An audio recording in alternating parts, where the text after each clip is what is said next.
Hey, Mark here. Thanks for joining Crosslights, where we're re-examining the end times. And of course, we've been doing that through the lens of my book, The Threshold of Exile. And I want to stress the importance of the book not just being about a doctrine or a couple of doctrines, but that it really is an attempt to examine the New Testament context and the fact that Israel was on the threshold of exile at the time of Jesus and through the apostolic era, and how that impacts some of our understanding of eschatology, that is end time things, the return of Jesus, the destiny of the lost, and some other things like that. So I really encourage you, if you can, to pick up a book. I don't ask for donations here. I want to see you supporting your local churches or missions or to the poor, whatever the Lord directs your heart. But if you want to purchase a book for about $20, that would help things along here, and I think it would be a good tool reference for you in terms of some of the things that we're talking about. Now, we've been talking about the Matthew 24, the Olivet Discourse, and we've seen some interesting things up to now. We've discussed some history, we've discussed some language style, and of course that language style comes into play. Probably one of the biggest obstacles to people being able to interpret Matthew's gospel or in any of the accounts of this Jesus's return in the first century is looking at this from a very literalistic perspective, and so we need to understand that. We were in verse 29 and following last time. This whole idea of decreation, the stars falling, the powers of the heavens being shaken, and attempting to interpret that literally. Of course, well, how could that possibly happen in the first century? But we fail to understand that this is typical language of the Bible, typical language of prophetic literature. And so Jesus is just simply speaking in the same vernacular that the prophet spoke. And this whole idea of idioms and this types of speeches is not unique to the Bible, folks. I just mentioned last time I would just show you a couple of examples. I have in front of me. This is as late as 1999 a Kyrgyzstan wedding song. Okay, this is a piece of a wedding song, and the new bride in this wedding, as this is sung to her by, I believe it's the groom's family, speaks to her, compares her to an untrained horse, a falcon, a needle without thread. It reads like this in English: hang a protective charm on a yellow horse, take good care of her in a cool place, hang a protective charm on a gray horse, I'm giving you a white string of thread, please put it through the needle yourself, I'm giving you a white falcon. Please train her well yourself. This is about a bride in a Kyrgyzstan wedding ceremony.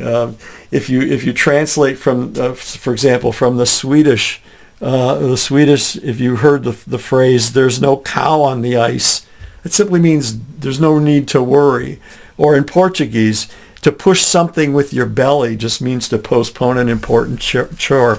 So this type of idiomatic language is very common in the world, both in ancient cultures, biblical cultures, as well as current culture in the world today. And there's hundreds and hundreds of this type of thing. As a matter of fact, George Lamza, who translated the Aramaic Bible, what's called the Peshitta, into English, has a little booklet out that he wrote on the idioms explained, and he explains how certain idioms and what they mean in English. This is a simple little book. It's not really depth and details, but just gives you samples of how biblical speech and how certain things are phrased, what they actually mean.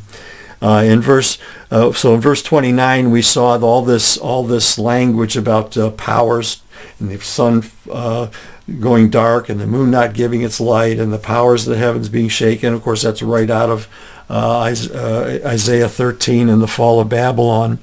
And then at that time in verse 30, we said that this word tote, then, which is the normal translation of the word, but in the strictest sense, in virtually every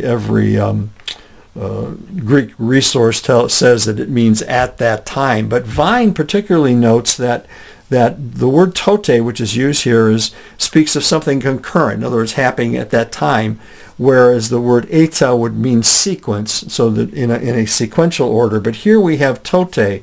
So at the time of all of this, we call cosmic collapse or decreation, it says that the sign of the Son of Man will appear before the Father. Now, the sign is not a sign in the sky. We said that the sign is the Son of Man appearing before the Father. What is seen as he appears before the Father and receives the kingdom, and we see all this in Daniel chapter 7, verses 13 and 14, that what happens is the tribes of the land are mourning, and tote, at that time, they'll witness the Son of Man coming on the clouds of heaven. So what is seen, the word seen is used, but is very much in the same way that David used seen in 2 Samuel when he says that God was seen upon the wings of the wind when he came to David's defense.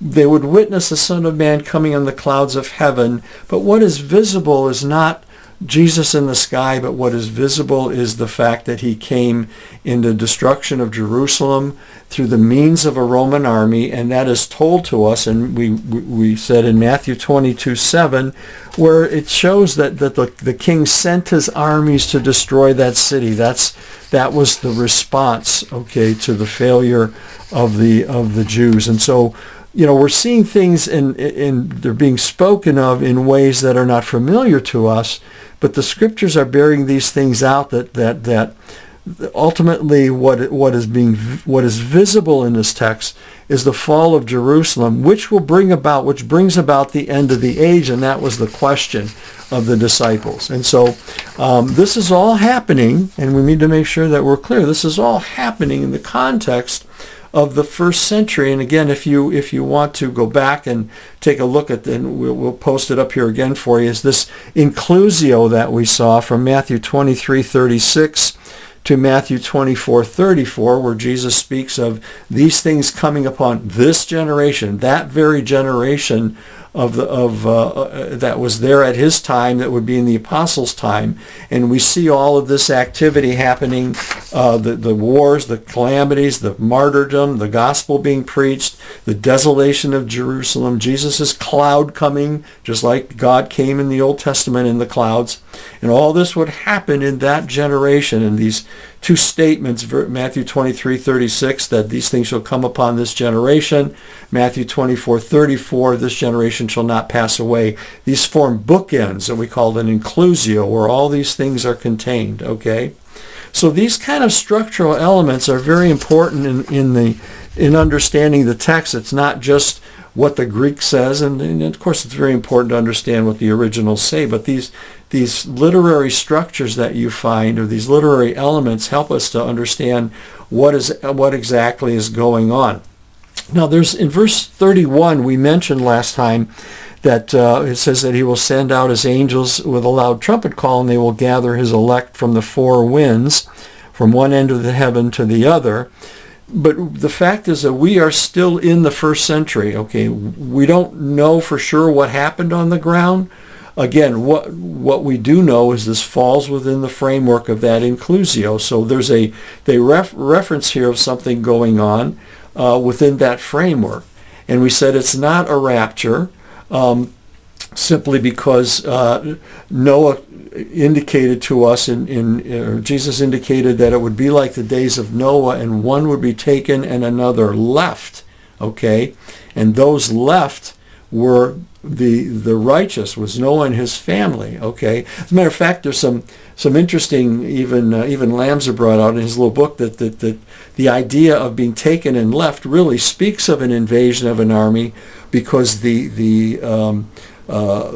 invading army would take the best and the brightest. So when Jesus says that two women will be, grinding at a mill, well, maybe this might indicate there's an older and a younger woman. The younger woman, of course, is childbearing age and fresh and strong, and they would take her, where the other would be left. And so this is actually the language of invasion and the carrying off to exile of the best and the brightest of the time. And so there's just kind of an interesting slant on that.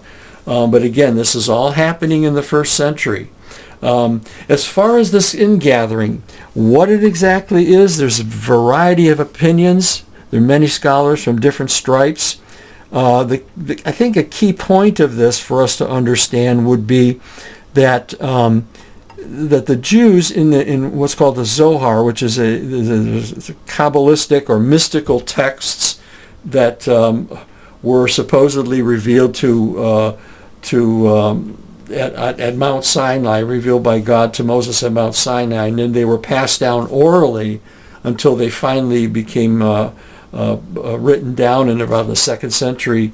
And these texts were believed they stated that in the after redemption, by the Messiah's redemption, all Israel would be gathered together by a sound of a trumpet from 4 parts of the world.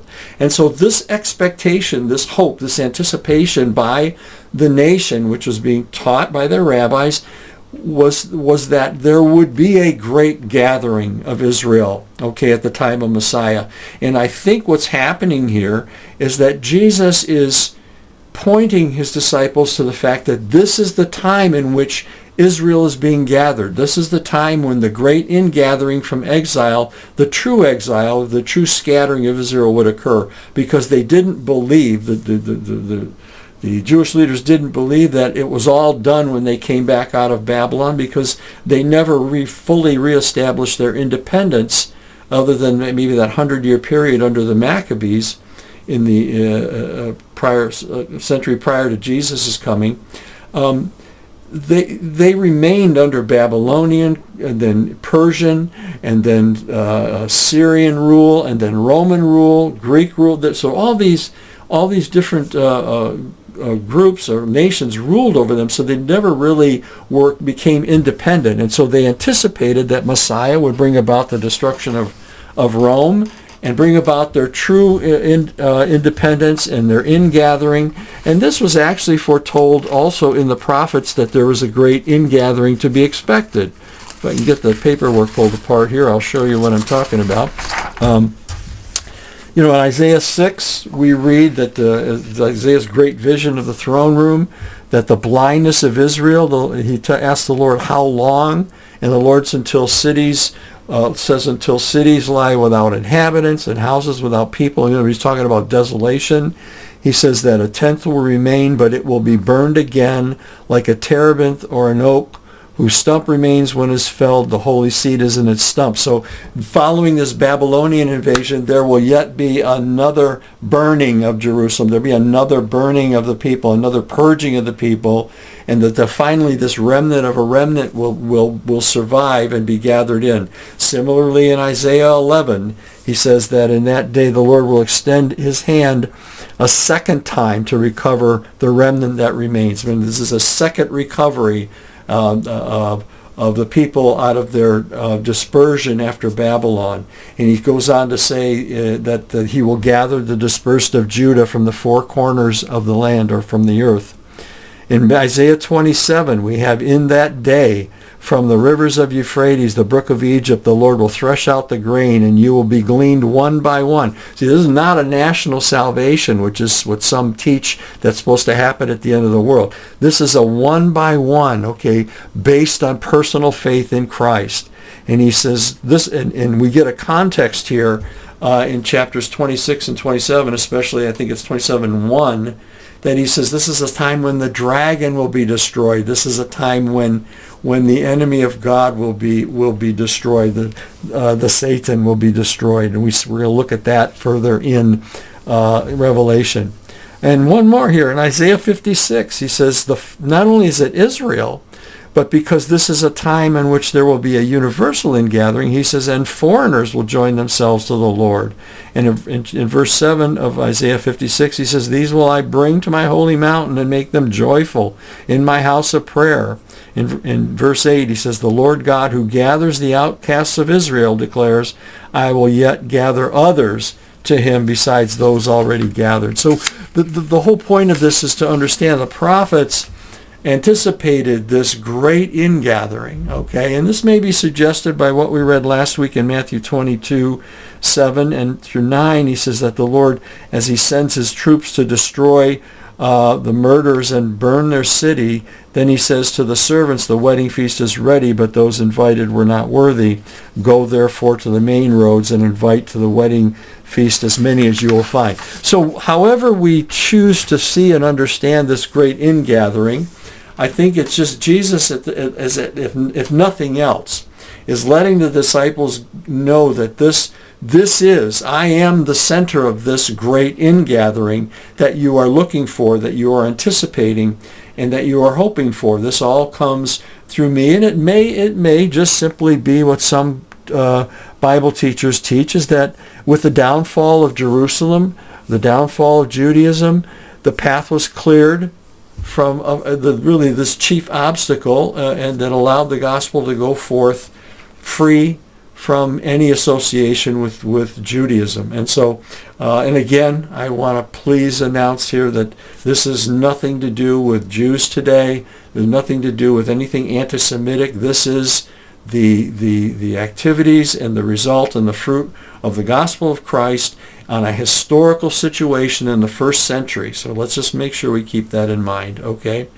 And this is actually central. We're gonna maybe we'll step back and look at this, but as we go forward, we see this ingathering, and then we get the sign of the fig tree, which we're going to see in verses 32 and 33. And then in verse 35, we see this decreation again. Though heaven and earth pass away, my word will not pass away. And so we have in this structure of verse 29 through verse 35 what's called a chiasm. I discovered this actually just this week as I was studying this. And if you're not familiar with the literary style, chiasm is very common in literature. It's a poetic style. It's a style that you see in the Bible, and it's a way of constructing a text so that the center point, or the central idea, is seen in the center of this diagram. And if you just look at what you have in front of you there, what's called a chiasm, we see in verse 29, we saw decreation, the sun, the moon, and the stars, this cosmic collapse. And then secondly, in verse 30, we see a sign of the Son of Man in heaven. Then now in this last verse that we looked at, we see this ingathering to Mount Zion, this new gathering to the new covenant, similar to what the writer of Hebrews told them the Jews in chapter 12, that you've come to Mount Zion, the city of the living God, to myriads of angels and heavenly hosts and those that have gone before. And so there's this ingathering, and then we, as we move out from that point, we see a parallel in verse 32 and 33 that speaks again of a sign, just like we saw in verse 30 there was a sign. And then going farther, the next statement, we get into verse 35 where we see this decreation, though the heavens and the earth pass away, my word will not pass away. So we see this sort of going into a center point, coming out, back out in a parallel fashion. But the key to this is this the center point of this text is actually, it's not the coming of Jesus to arrive on the planet. It's to convey to the disciples that my arrival will be your ingathering. This is the time in which the great promised ingathering of the people of God would occur. This is the fulfillment of your great promises. So we can see that along with the other literary structures that we've seen, which really help us to understand. We saw the inclusio from Matthew 23:36 to Matthew 24:34. Now we see an inclusio which we need to explain further some of these other issues in verses 32 to 36. But then we also discussed last time this whole idea of the parousia being an important structural element, where the parousia is first seen as a question, then as a description, as lightning coming from the east and west, which we saw in Ezekiel was an image of an invading army coming with a sword, sweeping through both Israel and Rome. And then finally in verse 37, we mentioned last time that this it is spoken of again in identical language to verses 27, that so shall the parousia of the coming of the Son of Man be, and that's a link for us back to keep this Days of Noah discussion connected to the rest of the discourse that we've seen so far. So I hope that makes sense to you. But these are some structural elements, and again, I kind of went through those quickly, but you can go back to earlier discussions, earlier episodes, and get this in more detail. Which, by the way, and I'm very, very thankful at this point that this this podcast is beginning to snowball. I mean, and not just that I'm interested in the numbers, but I'm so grateful to God that people are actually have grown weary of some of the popular end time stuff that we're being told and are looking at an alternative and gaining insight from these podcasts. But I also want to encourage you that if you're just picking it up this week or last week, go back to the beginning and spend a little time studying. These are half-hour episodes, and I think it'll helpful because sometimes when we review, we cover something quickly, and if you're just seeing this, for the first time, there's a lot in between that you would have missed. So I don't want you to be confused when I brush over something too quickly. So take the time to go back and catch up on some of these lessons. I think it will be very valuable to you. But so this chiasm really sets this ingathering very much at the center of the Israelite hope. Okay, that this would be Messiah's arrival, and this would be the great ingathering that was promised by the prophets and was even anticipated by the rabbis. The big difference, of course, was that Jesus was talking about this would be the establishment of his kingdom, but it would be a kingdom not earthly and visible, that it would be something that exists, a spiritual kingdom exists among his people. Now, moving on, from verse 32 to 36, we get this great statements about the fig tree and the generation and the passing of heaven and earth, the three major components of this. And we'll look at each of these. That from the fig tree, Jesus says to learn its lesson. As soon as its branch becomes tender and puts forth leaves, you'll know that summer is near. So also when you see all these things, you'll know that he is near at the very gates. Truly I say to you, this generation will not pass away until all these things take place. And in verse 35, the heavens and the earth, by the way, that's probably better, the heaven and the land will pass away, but my words will not pass away. But concerning the day and the hour, no one knows, not only even the angels of heaven, but the Son, nor the Son, but the Father only. Well, let's unpackage this a little bit.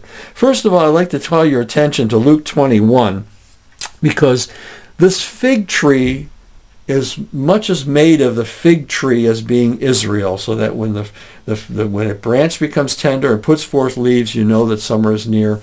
And so when you see these things take place, and this is the generation that sees this fig tree, which is the symbol of Israel, that when you see this fig tree blossoming, Israel becoming a nation, etc., etc., etc., this is when all these things are going to happen, which of course that catapults it off into the future. But Luke, as I mentioned in the book a couple of times, Luke to the rescue, he says, look at the fig tree and all the trees, and by this you'll know the kingdom of God is near. So Luke is taking our eyes off of this singular idea of the fig tree, which, by the way, in this case is not Israel. Okay, you need to understand, folks, that biblical symbolism is fluid. Okay. Because one text happens to relate Israel, like Jesus coming up to the city in Matthew 21, he says he went to eat figs and there was no fruit, and he cursed the fig tree. And most expositors suggest that he's talking about Israel. But he can talk about a fig tree in other texts and it not necessarily be Israel. Let's take a couple of examples here. Leaven, okay. Now, of course, we read in Galatians 5, a little leaven's a whole lump. So absolutely, the leaven has to be a bad thing, okay.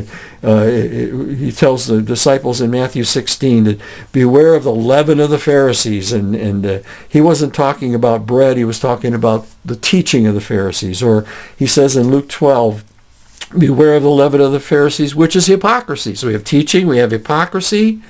But then in 1 Corinthians 5:8 he says the purge out the old leaven, which is malice and evil. Okay, but yet in Matthew 13 he says the kingdom of heaven is like, or kingdom of heaven is like leaven. The kingdom is like leaven.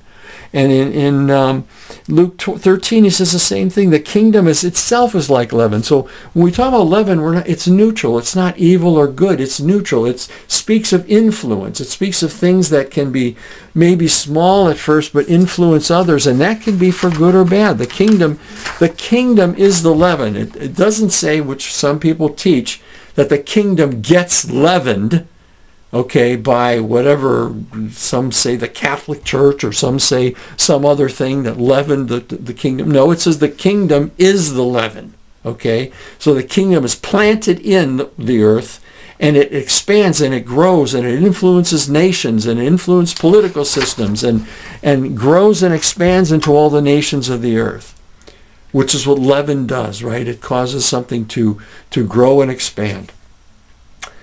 You could look at a lion. Israel is a lion in Numbers 24. A wicked ruler is referred to as a lion in Proverbs 28. In 1 Peter 5, your adversary, the devil, is like a roaring lion. But then you turn around in Revelation 5, and Jesus is the Lion of Judah, the root of David. And so, again, a lion symbol can be the devil. It can also be Jesus, okay? One more that I think is highly interesting. The morning star, the day star, okay? In Isaiah 14 and verse 12, how have you fallen from heaven, O star of the morning? By the way, if your translation says Lucifer, it is not Lucifer. It is not the devil. Lucifer is not the devil's name. That is a translation that arises out of the Latin translation, which was promoted by some early fathers, and it just because of the way it's derived from Hebrew, Greek, and into Latin, it became a proper name. Lucifer is not the devil's name. The text reads, how have you fallen from heaven, O star of the morning? He's talking about the king of Babylon. The word Hallel is shining one, or star of the morning, okay? It's even a possible allusion to an ancient Babylonian myth. And this is what the term star of the morning, or morning star, which, by the way, also alludes to Jesus in the book of Revelation, has to do with the first light of a new era, a new creation, just like the Venus is the first star seen in the dawn of the early morning. And so who this Nebuchadnezzar was a first light of a new era.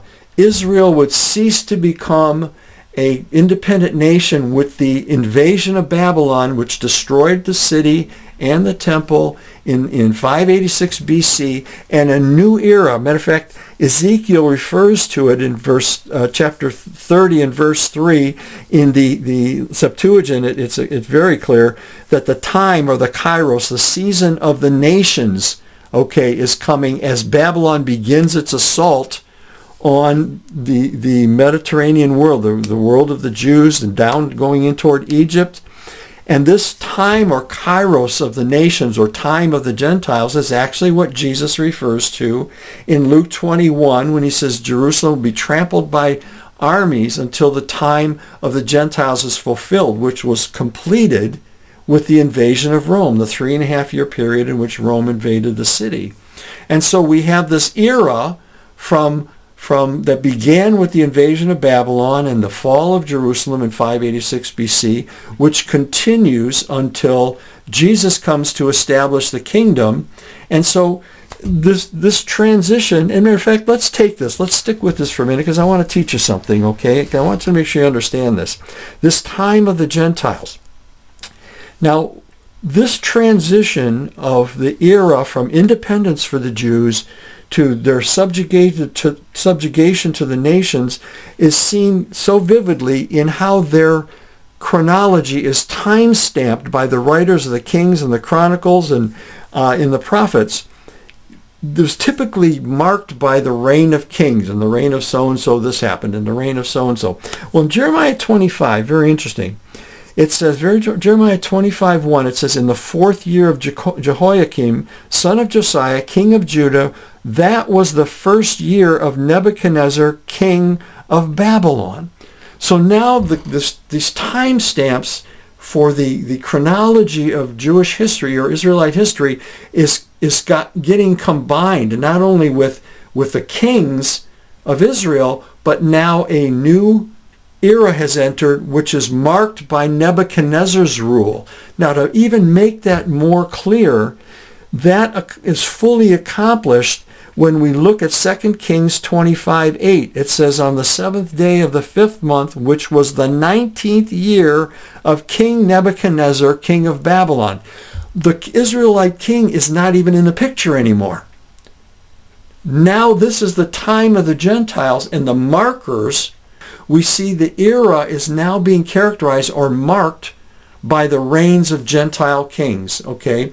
And so this idea of Nebuchadnezzar, stick with me, this idea of Nebuchadnezzar as this morning star, this first light, this first dawn, king of a new era. Matter of fact, in where we were reading in Jeremiah 25:1, if you go down to verse 9, it says, Nebuchadnezzar, king of Babylon, my servant. So he's even designated as the Lord's servant. He's now the reigning king over the civilized world and over the people of God, okay? Now, how does that apply to this fluidity of symbolism? Well, guess who is also called the morning star? Jesus. In Revelation 2:28, I will give him the morning star. Revelation 22:16, I, Jesus, have sent my angel to testify about these things to the churches. I am the root and descendant of David, the bright and morning star. Now we see Jesus assumes this role of what? The first light of a new creation, you see. So this shows us how biblical symbolism is fluid, all right? And so how these things, this whole idea of Israel having to be the fig tree is completely wrong. It completely misses the point, all right? And Luke, if you didn't understand any of this, just understand Luke's rescue verse. The fig tree and all the trees. When you see all these things, you know that his arrival is near, okay? And then he goes on to say in verse 34, this generation will not pass away until all these things take place. That anchors all the events, the whole narrative, to the first century, as we have been saying all along. Now, we're going to try to wrap this up, but I want to just point out one more thing here. The heaven and the land will pass away, he says, but my words will not pass away.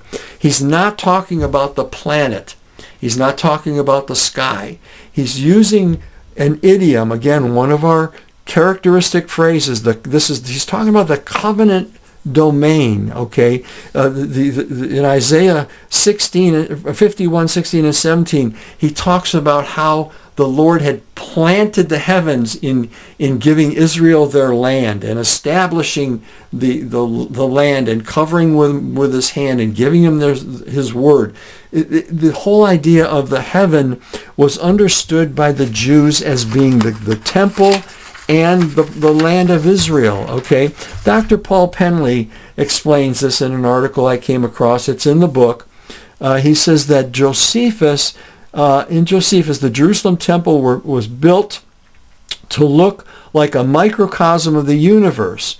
Two parts of the tabernacle were approachable to all, but one was not. He explains in doing so that Moses signifies the earth and the sea, since these two are accessible to all, but the third portion he reserved for God alone because it's inaccessible to man. So in Talmudic tradition, in the Talmud, the rabbis described how the inner walls of the temple looked like the waves of the sea. From heaven and earth inside the temple, you looked out at the surrounding world. Why? Because the ancients believed the earth had one giant landmass surrounded by sea. The temple reflected that model of the universe. Isaiah used the same language. He uses parallelism to equate the creation of the heavens and the earth with the restoration of Jerusalem in Isaiah 65, 17, and 18.